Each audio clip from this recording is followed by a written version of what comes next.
بسم اللہ الرحمن الرحیم۔ السلام علیکم ناظرین، چند بار کوئی سبھی درود شریف پڑھ لیں تاکہ ہمارا یہ وقت دنیا آخرت میں مفید ثابت ہو سکے۔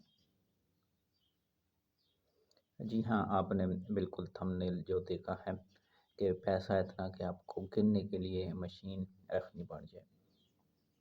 آج انشاءاللہ ایک ایسے قرآنی عمل کے بارے میں آپ سے ڈسکس کروں گا جو آپ کو پتہ بھی ہے۔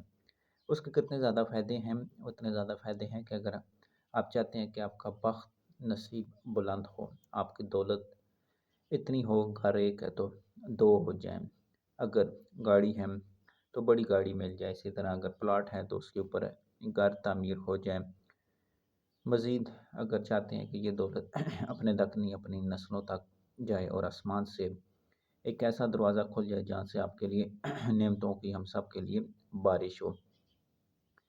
اس کے لیے ناظرین دیکھیں، قرآن میں ایک چیز آتی ہے، قرآن کی آیت کے بارے میں چھوٹا مختصر حضرت موسیٰ علیہ السلام کا واقعہ آپ کی بارگاہ میں پیش کرتا ہوں تاکہ آپ اس واقعے کو سمجھتے ہوئے اس عمل کو بھی پا لیں گے۔ ایک دفعہ حضرت موسیٰ علیہ السلام کے پاس ایک شخص آیا اور کہتا ہے کہ اے موسیٰ، مال و دولت اتنا بڑھ گیا ہے کہ دعا کیجئے کہ تھوڑا سنبھل جائے۔ تو حضرت موسیٰ نے کہا کہ آپ جب جاتے ہیں تو آپ نعمت کو جو ہے نا ان کی بے قدری شروع کر دیں، اور سفر سے جب واپس آئیں گے تو پھر آپ مجھے بتائیے گا کہ آپ کا سفر کیسا رہا۔ وہ واپس آیا تو حضرت موسیٰ علیہ السلام سے عرض کرنے لگا کہ اے موسیٰ، میرے پاس تو نعمتیں اس سے بھی زیادہ بڑھ گئی ہیں۔ تو حضرت موسیٰ نے کہا کہ آپ کھانے کے دوران کیا کرتے رہے ہیں؟ تو انہوں نے کہا کہ جب میں کھانا کھاتا تھا تو میں اپنا اسی طرح ایپرن اسے کہہ دے، کپڑا کہہ دے، باندھ لیتا تھا کہ جو کھانا کھاتا تھا اس کے ذرات گرتے رہتے تھے، اور وہ میں ایک جگہ جب اکٹھے ہو جاتے تو کسی چونٹیوں کے بل میں ڈال دیتا تھا، اور ہمیشہ جو گروپ کا کھانا کھاتا تھا ایسی جگہ کھاتا تھا جہاں پہ مال مویشی نظر آتے تھے، یعنی کہ وہ بچی ہوئی چیز ہم ان پرندوں کو، ان جانوروں کو ڈال دیتے تھے۔ تو حضرت موسیٰ نے کہا نہیں، جب تو بانٹ کے کھاتا ہے تو تیرا رزق بڑھے گا۔ اسی طرح حضرت موسیٰ علیہ السلام دوبارہ جا رہے تھے تو ایک شخص تھا، ریت کے اپنے ارد گرد لپیٹ کے بیٹھے، اس کے پاس اتنا تن پہ کچھ بھی نہیں تھا کہ وہ اپنے آپ کو سنبھال سکے۔ تو انہوں نے کہا کہ اے موسیٰ، اپنے رب سے دعا کیجیے گا کہ میری نعمتیں بڑھ جائیں۔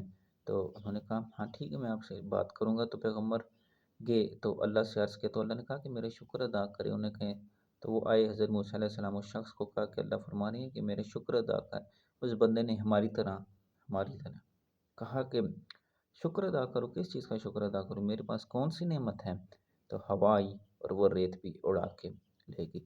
تو ناظرین، قرآن پاک میں اللہ پاک فرماتے ہیں اگر تم میری دی کی نعمتوں پہ شکر ادا کرو گے تو میں انہیں بڑھا دوں گا۔ اب آپ نے یہ کرنا ہے کہ عمل سے بھی اور زبان سے بھی، یعنی کہ قدر سے بھی اور زبان سے بھی روزانہ ایک تسبیح آپ نے، یا اللہ تیرا شکر ہے، پلاٹ دیا تو اس پہ نعمت کا شکر ادا کریں، اگر بینک بیلنس میں 100 روپیہ بھی پڑا ہے تو اس پہ بھی شکر ادا کریں، اگر گاڑی دی ہے تو اس پہ بھی شکر ادا کریں، اگر کاروبار دیا ہے تو اس پہ بھی ایک تسبیح 100 دانے والی شکر کی پڑھیں۔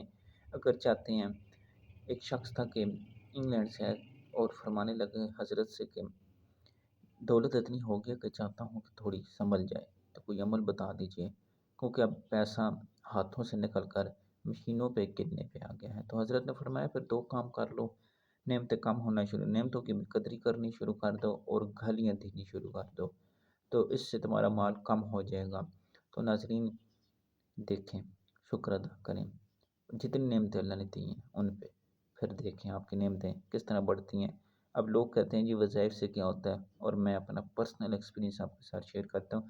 وظائف سے تقدیر بدلتی ہے، تقدیر بدلتی ہے تو اسباب، جو لوگ کہتے ہیں جی اسباب کہاں سے آئیں گے وظائف سے، تو اللہ پاک اسباب بنا دیتے ہیں جس سے آپ کا رزق بڑھنا شروع ہو جاتا ہے۔ دعاؤں میں یاد رکھیے گا۔ چاہتے ہیں اس طرح کی ویڈیو ملتی رہے، چینل کو لائک سبسکرائب ضرور کیجیے گا۔ السلام علیکم ورحمۃ اللہ وبرکاتہ۔